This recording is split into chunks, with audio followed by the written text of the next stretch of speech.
Bismillah ar-Rahman ar-Rahim. In the name of Allah, the Beneficent, the Most Merciful.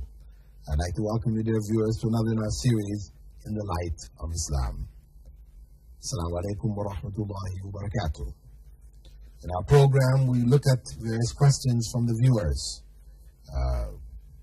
There are many programs in Arabic which provide answers to questions of the viewers. However, in English, there are very few. Alhamdulillah, the ruler of Sharjah has made this possible for our viewers, that we have an English program in which your questions may be answered. And this program is beamed all over the world. We receive letters from France, from England, from Syria, a variety of different places. Letters, faxes, emails, etc. And in this segment, we'll be looking at a number of the emails which have come in from different parts of the world. And my email address is basically the website, bilalphillips.com. That is one word, Bilal Phillips, with one L in Phillips.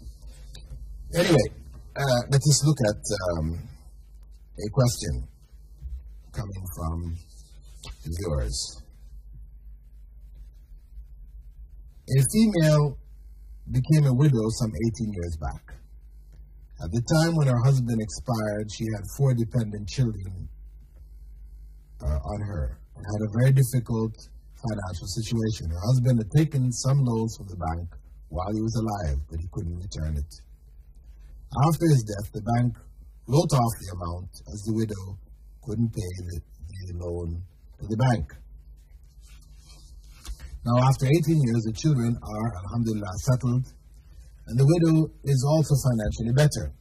So the family is in a position to pay off the loans which the father took. But as the loans have been written off, are they still liable to return the loan to the bank?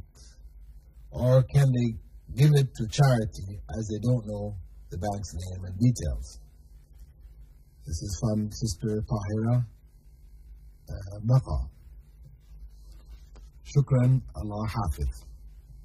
Well, Sister Tahira, first and foremost, since the bank has written off the debt, meaning that they did a charitable act, even though their organization maybe is haram, the family is no longer liable to this or for this debt.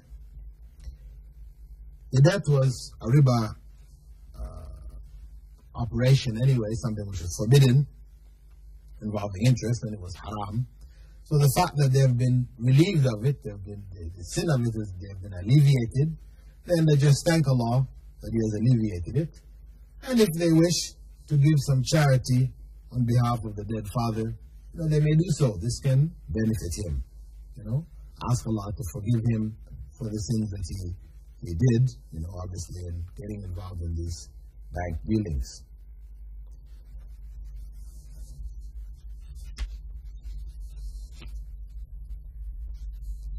Another question, also from Sister Tahira.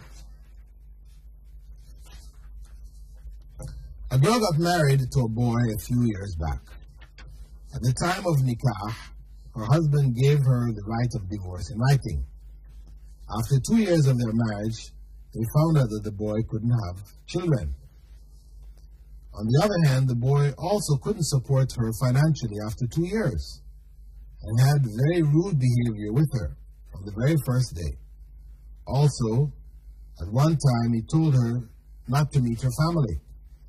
But besides all these reasons, she spent 7 years with him and also started working and supporting herself and her husband too. After 7 years of marriage, the girl realized that she got nothing out of the marriage except a stressful life.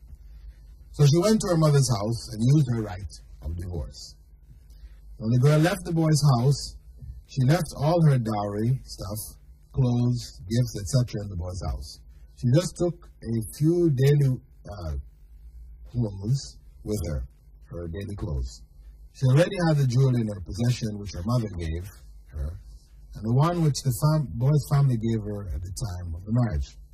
While they were living together, the boy took a good amount of dollars from the girl's mother for some business on the agreement that they would return the money back, but he never paid the money back to the girl's mother. Now the divorce has taken place, and it's been quite some time. Is the girl liable to return the jewel which she got from the boy's family at the time of marriage? although it was a gift for her. And she had left all her other belongings in the boy's house and never returned those things back to her. And if Islam says yes, she's liable to return it back, then what is the solution for the money which the girl's mother gave to the boy as a loan, which he never returned? Please, could you let us know the answer of this question? We'll appreciate an early reply. Well, first and foremost, the jewelry which this sister received is hers.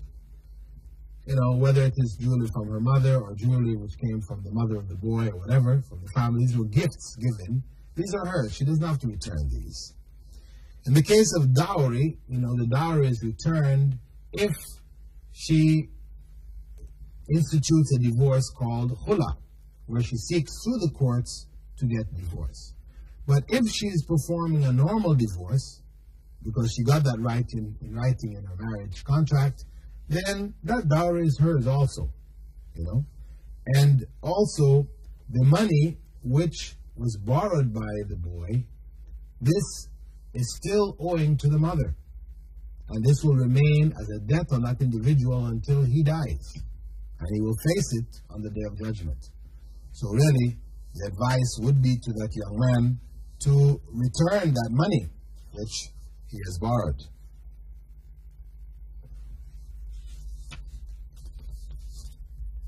Question from Brother Abdul Aziz.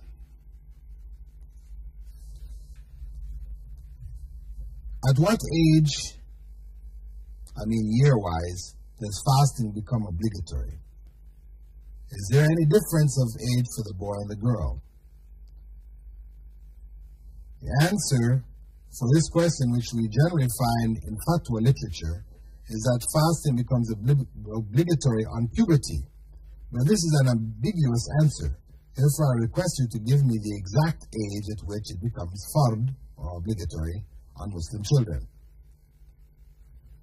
The exact age is puberty. As, how do you put it, ambiguous as it might seem, that is the fact. Puberty is the point. We cannot put a date on an age number and it's saying it's 9, it's 10, it's 11, 12, 13, 14.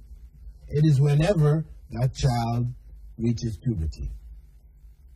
And that is the dividing line. This is when a child is considered an adult. This is the time when the child is capable of reproducing, being a father, being a mother. This is the dividing line.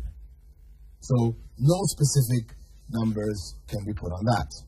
The second question from Abdulaziz. Can ear drops as well as eye drops be used during the fast by the sick and fasting Muslim?